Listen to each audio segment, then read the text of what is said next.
قوة إلا بالله العلي العظيم. أعوذ بالله من الشيطان اللعين الرجيم. بفضل بسم الله الرحمن الرحيم وبه نستعين وهو خير ناصر ومعين.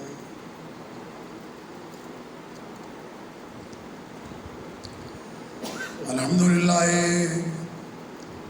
لله الذي هدانا لدينه الذي ارتضى وسبيله الذي اصطفى ونصرنا لما يوجب زلفة لديه والوصول إليه وأمرنا لأداء فرض الجماعة وما وجب علينا فيها من الطاعات وقسمه لها من العطاء في يوم الجزاء إنه هو العزيز الحكيم. اللهم فصل على محمد وآل محمد وسلم بعد الله ونفسه بتقوى الله. أما بعد فأعوذ بالله من الشيطان الرجيم. بسم الله الرحمن الرحيم. استغفروا ربكم إنه كان غفارا. صلی اللہ علیہ وسلم.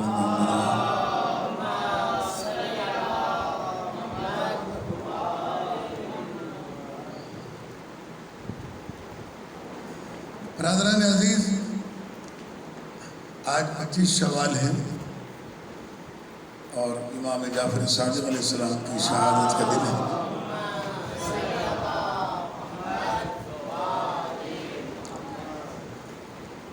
بہت ساری باتیں امام جعفر صادق علیہ السلام کے حوالے سے آپ کی خدمت میں عرض کر چکا ہوں، اور بہت سی باتیں بھی باقی ہیں جن کو ابھی آپ کے سامنے پیش کرنا ہے. رات کو بھی میں نے مجلس میں عرض کیا تھا کہ تفہیم قرآن، قرآن فہمی، قرآن کو سمجھنے کی جو صلاحیت ہے وہ ہر ایک کے پاس نہیں ہے. اگر ہر آدمی قرآن مجید کو سمجھنے کی صلاحیت رکھتا ہوتا تو خداوند کریم کبھی بھی قرآن مجید کے ساتھ رسول کو نہ رکھتا، وارثان قرآن کا انتخاب نہ ہوتا. یہ جو قرآن مجید نے کہا کہ ثم اورثنا الکتاب الذین اصطفینا من عبادنا، ہم نے کتاب کے وارثوں کو چنا، تو یہ اصطفاء وارثان قرآن، یہ آیت خود اس بات کی دلیل ہے کہ وارث قرآن دنیا نہیں بناتی ہے، اللہ چنتا ہے. وہ اللہ کے مصطفیٰ بندے ہوتے ہیں، وہ اللہ کے چنے ہوئے بندے ہوتے ہیں. اور وہ چناؤ کیوں کرتا ہے، وہ سلیکشن کیوں کرتا ہے، وہ ان بندوں کو مصطفیٰ کیوں بناتا ہے، اس کو بھی اسی آیہ کریمہ کے اندر قرآن مجید میں پروردگار عالم نے بیان فرما دیا ہے. فرمایا ثم اورثنا الکتاب الذین اصطفینا من عبادنا فمنهم ظالم لنفسه ومنهم مقتصد ومنهم سابق بالخیرات باذن اللہ. 3 حصوں میں تقسیم کیا ہے امت کو، قرآن مجید کے ماننے والوں کو. پروردگار عالم نے 3 حصوں میں تقسیم کیا ہے. پہلا حصہ وہ ہے کہ ظالم لنفسہ، اپنے نفسوں پر ظلم کرنے والے لوگ ہیں. تو جو نفسوں پر ظلم کرنے والے ہیں وہ وارث قرآن نہیں ہو سکتے. قرآن مجید عدل کی کتاب ہے اور ظلم کرنے والا عادل نہیں ہوتا، تو وارث قرآن نہیں بن سکتا وہ جو ظلم کرتا ہو. اور ظلم کی کئی قسمیں ہیں. سب سے بڑا ظلم ان الشرک لظلم عظیم، شرک سب سے بڑا ظلم ہے. جس نے ایک دن کے لیے بھی شرک کیا ہو وہ قرآن مجید کا وارث نہیں بن سکتا. اب جس نے 60 برس بتوں کی پوجا کی ہو وہ مسلمان بن سکتے ہیں، وہ مومن بن سکتے ہیں، وہ متقی بن سکتے ہیں، وہ جنتی بن سکتے ہیں، وہ صحابی بن سکتے ہیں، وہ پرہیزگار بن سکتے ہیں، لیکن وہ وارث قرآن نہیں بن سکتے۔ اس کے بعد دوسرا درجہ وہ مقتصد ہے۔ اس کے بارے میں بھی دو قسم کی روایتیں موجود ہیں۔ مقتصد کہتے ہیں درمیانہ روی والے کو، کہ کبھی گناہ کرتے ہیں اور کبھی نیکی کرتے ہیں، کبھی اچھائی کرتے ہیں کبھی برائی کرتے ہیں۔ وَسَابِقٌ بِالْخَيْرَاتِ، اور اس میں تیسرا درجہ ان لوگوں کا ہے کہ جو نیکی کرنے میں آگے بڑھ کر نیکی کرتے ہیں، لیکن اپنی مرضی سے نہیں، بِإِذْنِ اللَّهِ، اللہ کی مرضی سے کرتے ہیں۔ یہ تقسیم کر کے پروردگار عالم نے بتا دیا کہ جب وارث قرآن تلاش کرو تو وارث قرآن میں صفت تلاش کرو، وہ نفسوں پر ظلم کرنے والا بھی نہ ہو، برائیاں اور گناہ کرنے والا بھی نہ ہو، وہ آدمی ہو جو ہمارے حکم سے آگے بڑھ کر ہدایت کرنے والا ہو۔ یہ وارث قرآن کی صفات بتائی گئی، درجہ اور رتبہ بتایا گیا۔ اسی طریقے سے اگر وارث قرآن کو ہٹا کر قرآن مجید کو سمجھا جائے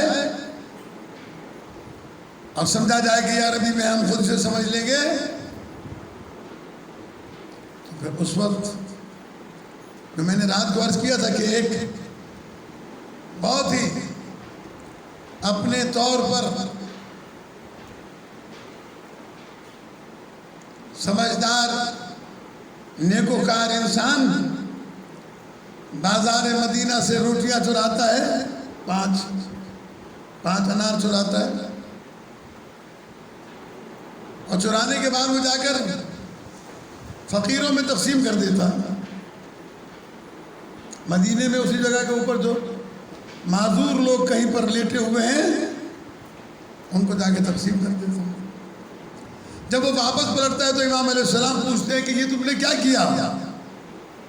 یہاں سے روٹیاں چرائیں، وہاں سے انار چرائے، اور پھر یہ جا کے ساری روٹیاں اور انار دونوں فقیروں میں تقسیم کر دیے۔ تو کہنے لگا کہ قرآن مجید میں آپ نے کیا یہ آیت نہیں پڑھی کہ وَمَنْ جَاءَ بِالْحَسَنَةِ فَلَهُ عَشْرُ أَمْثَالِهَا، کہ جو نیکی کرتا ہے اسے ایک کے بدلے میں 10 ملتی ہیں۔ وَمَنْ جَاءَ بِالسَّيِّئَةِ، اور جو گناہ کرتا ہے اسے فَلَهُ مِثْلُهَا، ایک گناہ کی سزا ایک۔ تو اس نے کاؤنٹنگ کی، گنتی کی، حساب کیا کہ 5 انار چرائے، 5 روٹیاں چرائیں، 10 گناہ میرے ذمے لکھے گئے، وہ 10 کی 10 میں نے اللہ کی راہ میں خرچ کر دیے، تو 100 نیکیاں میرے نام اعمال میں لکھی گئیں، 90 مائنس کر دو، 10 پھر بھی باقی۔ تو اب وارث قرآن ایک طرف، وارث قرآن کو قرآن مجید سمجھایا جا رہا ہے، تو امام علیہ السلام نے جواب میں ارشاد فرمایا کہ کیا قرآن مجید میں تو نے یہ آیت نہیں پڑھی کہ انما یتقبل اللہ من المتقین، اللہ جو کچھ قبول کرتا ہے وہ صاحبان تقویٰ سے قبول کرتا ہے۔ جب تو نے چوری کر لی تو تقویٰ کہاں رہ گیا؟ تو نے 2 گناہ کیے ہیں، ایک گناہ تو نے کیا ہے پرایا مال چرا کر، چوری کا گناہ، دوسرا پرائے مال کو تو نے اللہ کی راہ میں خرچ کر کے تصرف کیا ہے کسی کے مال میں، یہ بھی گناہ ہے۔ تصرف فی مال غیر جائز نہیں ہے۔ جیسے ہمارا اردو میں کہا جاتا ہے کہ حلوائی کی دکان پہ دادا جی کی فاتحہ، اس لیے اگر قرآن مجید کو سمجھا ہوتا تو یہ نہ کرتے۔ اچھا، اسی کے پیروکاروں نے آج تک یہ سلسلہ جاری رکھا ہوا ہے کہ سال بھر سود کھاتے ہیں، جھوٹ بول کر مال کماتے ہیں، لوگوں کو دھوکہ اور فراڈ دیتے ہیں، سال میں 1 مرتبہ عمرہ کیا، حج کیا، گناہ معاف، مسجد میں افطاری بھیج دی اور اسی پر کچھ امام جعفر صادق علیہ السلام کے چاہنے والے بھی اسی رستے پر لگے ہوئے ہیں کہ نہ خمس دیں گے نہ زکوٰۃ، پرایا مال ہڑپ، شراب اور حرام خوری کے پیسوں سے کبھی کربلا جا رہے ہیں، کبھی ایران جا رہے ہیں، کبھی کہیں جا رہے ہیں، کبھی عمرے پہ جا رہے ہیں، ماہ محرم میں رمضان نیازیں کر رہے ہیں۔ عزیزان گرامی، معصومین نے بتایا کہ انما یتقبل اللہ من المتقین، اللہ نیکیوں کو صاحبان تقوی سے قبول کرتا ہے۔ چوری کے مال پر نہ نیاز آتی ہے، نہ زیارتیں قبول، نہیں عمرہ قبول، نہ حج قبول، کوئی چیز قبول نہیں ہے۔ اس لیے کہ یہ مال حرام ہے، اور قرآن مجید میں پروردگار عالم نے کہا کہ حرام کا مال میری راہ میں خرچ کرنے کا سوچنا بھی مت۔ اسی طرح سے عیسائیوں کے ہاں بھی یہ ایک عمل پایا جاتا ہے، یہی عمل اسماعیلیوں کے ہاں بھی پایا جاتا ہے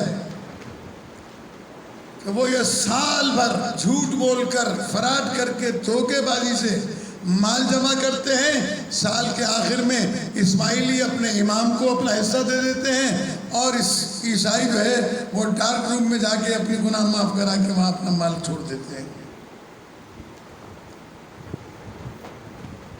پرائے مال پہ تصرف کرنا ثواب کے بجائے عذاب الہی ہے، گناہ ہے۔ عزیزان گرامی، اسی لیے میں نے عرض کیا کہ قرآن مجید میں پروردگار عالم نے کہا استغفروا ربکم انہ کان غفارا، مغفرت طلب کرو اس لیے کہ بہت زیادہ بخشنے والا ہے۔ لیکن مغفرت کے لیے بھی دو چیزیں ہیں، ایک ہے اللہ کا گناہ اور ایک ہے بندوں کا گناہ۔ معصوم سے امام جعفر صادق علیہ السلام سے پوچھا گیا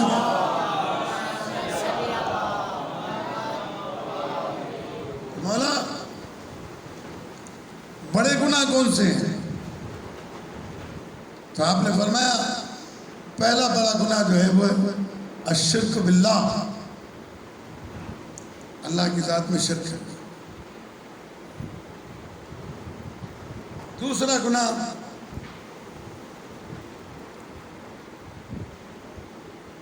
شراب پینا۔ آج ہمارے معاشرے میں اکثریت جو دیندار نہیں ہے شراب خوری میں ملوث ہے۔ کچھ لوگ پیتے نہیں ہیں لیکن پلاتے ہیں۔ ایسی محفلوں میں جاتے ہیں جہاں شراب پی جاتی ہو۔ یہ تینوں ایک ہی کیٹیگری میں آتے ہیں، پینے والا، پلانے والا، شراب کی محفل میں بیٹھنے والا۔ شریعت نے اس قدر پابندی لگائی ہے کہ اگر کوئی شخص شراب کی محفل میں بیٹھا ہو تو اس پر سلام کرنا حرام ہے، سلام نہیں کیا جا سکتا۔ یہ ایک گناہ ہے۔ اور تیسرا ناحق قتل۔ قرآن مجید کی آیت موجود ہے ومن قتل نفسا بغیر نفس، ایک وہ ہے ومن قتل مؤمنا متعمدا فجزاؤہ جہنم خالدا فیہا غضب اللہ علیہ ولعنہ۔ اللہ تبارک و تعالیٰ اعلان کر رہا ہے کہ جس نے کسی مومن کو جان بوجھ کر بغیر کسی جرم کے قتل کیا اس پر 5 قلم لگیں گے اللہ کی طرف سے۔ پہلا قلم یہ کہ وہ ہمیشہ جہنم کے اندر رہے گا، اللہ کا غضب اس کے اوپر ہوگا، اللہ کی لعنت اس کے اوپر ہوگی، اور وہ ہمیشہ دردناک عذاب کے اندر رہے گا۔ آج لوگ ہم سے کہتے ہیں کہ تم شیعوں کا دماغ خراب ہو گیا، 1400 سال پہلے قتل ہوا، اب بھی تم یزید پر لعنت کرتے ہو، کیا فائدہ؟ میں عرض کرتا ہوں کہ قرآن مجید سے آپ اس آیت کو نکال دیں، ہم لعنت کرنا چھوڑ دیں گے۔ تم تو تراویح میں بھی کھڑے ہو کر یہ آیت پڑھتے ہو، تم نماز میں کھڑے ہو کر یہ آیت پڑھتے ہو، تلاوت قرآن میں یہ آیت پڑھتے ہو، تو یہ لعنت کس پہ جاتی ہے؟ اس پر ہی تو جاتی ہے کہ جس نے کسی مومن کو ناحق قتل کیا ہو۔ حسین تو امام المومنین ہے، کس طریقے سے اس کو معاف کیا رہا جا سکتا ہے؟ اس کی بہت ساری وجوہات ہیں۔ ایک تیسری چیز ہے سود خوری۔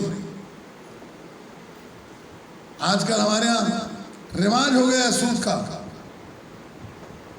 لوگ سمجھتے ہیں کہ سود جو ہے یہ کاروبار ہے۔ سود کبھی کاروبار نہیں ہو سکتا۔ اس کی وضاحتوں کا وقت نہیں ہے کہ میں اس وقت وضاحت کروں۔ میدان جنگ سے فرار اختیار کرنا، بھاگ جانا، یہ بھی گناہ کبیرہ میں سے۔ اور ایک جو خاص طور پر حقوق الوالدین، جسے ماں باپ آنکھ کر دیں۔ آنکھ کرنے کا مطلب کہ ماں باپ یہ کہیں کہ اب میرا اس بندے سے، اس بچے سے کوئی واسطہ نہیں۔ یہ حقوق الوالدین میں آتا ہے، اور اسے کائنات کی کوئی عبادت فائدہ نہیں پہنچا سکتی۔ حج کرے، عمرے کرے، زیارتیں کرے، نیاز کرے، 5 وقت کی نمازیں پڑھے، لیکن اگر والدین کا نافرمان ہے اور والدین نے اسے نافرمان قرار دیا ہے، اور یہاں تک بھی روایات کے اندر موجود ہے کہ والدین اگر اپنی محبت، شفقت پدری اور شفقت مادری سے اپنی اولاد کو اپنی زبان سے نافرمان نبی کہیں، ان کی نافرمانی کی وجہ سے خداوند عالم اپنے قلم سے ویٹو پاور استعمال کر کے اس کو والدین کو حقوق میں ڈال دیتا ہے۔ والدین کا نافرمان جس کی کوئی عبادت دنیا کے اندر قبول نہیں۔ میں نے کسی موقع پر عرض کیا تھا، میرے بعض دوستوں کے اذان عالی میں محفوظ ہوگا یہ جملہ، کہ اللہ نے بزبان پیغمبر یہ بات کہلوائی کہ 2 گناہگار ایسے ہیں جن کے لیے پیغمبر نے کہا ہے کہ وہ جنت کی خوشبو نہیں سونگھ سکتے۔ ایک ولایت علی علیہ السلام کا منکر جنت کی خوشبو نہیں سونگھ سکتا، ولایت علی علیہ السلام اور علی علیہ السلام کا دشمن جنت کی خوشبو نہیں سونگھ سکتا، دوسرا والدین کا نافرمان جنت کی خوشبو نہیں سونگھ سکتا۔ اب والدین اچھے ہوں تب بھی ان کی عزت واجب ہے، اور اگر والدین کافر بھی ہوں، بدکار بھی ہوں، تو ان کی اطاعت اور ان کے احترام واجب ہے ہر حالت کے اندر۔ اور اس سلسلے میں آخری بات آپ کے سامنے 2 لفظوں کے اندر مولا فرماتے ہیں امام جعفر صادق علیہ السلام کے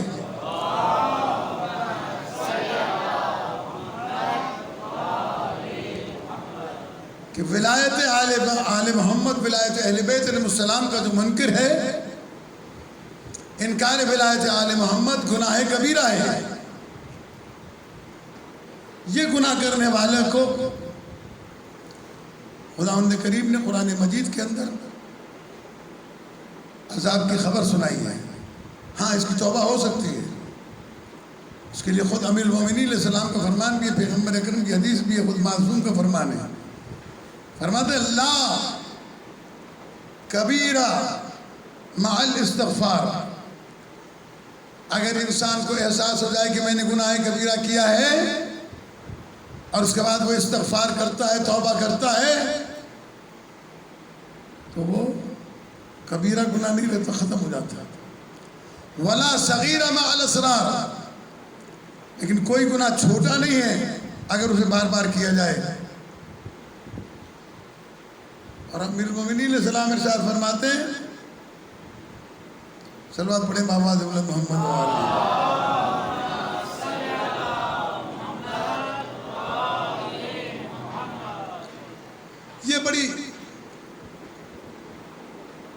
کام کی حدیث ہے، اس کو سمجھنے کی ضرورت ہے۔ میں کل اپنے دوست ہیں ہمارے ADC دادو میں، بڑا قرآن مجید سے شغف رکھتے ہیں، ان کے ساتھ میری گفتگو ہو رہی تھی، میں نے ان کو یہ بتایا کہ اشد الذنوب،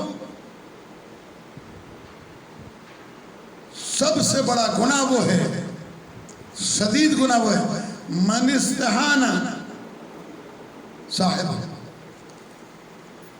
جسے گناہ کرنے والا ہلکا سمجھ لے وہ سب سے بڑا گناہ ہے۔ اس لیے کہ دیکھنا یہ ہے کہ گناہ کر کس کا رہا ہے، معصیت کر کس کی رہا ہے۔ جس کی معصیت کی ہے وہ بہت بڑا ہے، اسی حساب سے گناہ کا وزن بھی کیا جائے گا جس کی معصیت کی جا رہی ہے۔ امام جعفر صادق علیہ السلام کی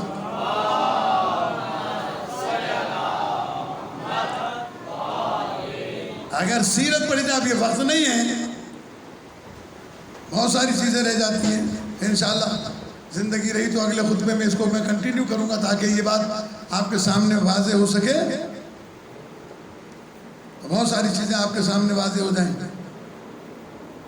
آج صرف ایک جملہ کہنا چاہتا ہوں کہ جس نے دین خدا کی ترویج میں اپنی پوری زندگی کو وقف کیا، منصور دوانقی عباسی خلیفہ نے اس امام کو زہر دے کر شہید کرا دیا۔ یہ وہ لوگ ہیں کہ جو بظاہر تو مسلمان ہیں لیکن در حقیقت یہ مسلمان نہیں، یہ اسلام کو مٹانے والے لوگ ہیں، کلمہ پڑھ کر اسلام کا لبادہ اوڑھ کر یہ اس قسم کی حرکتیں کرتے ہیں کہ جس سے اسلام بدنام ہو۔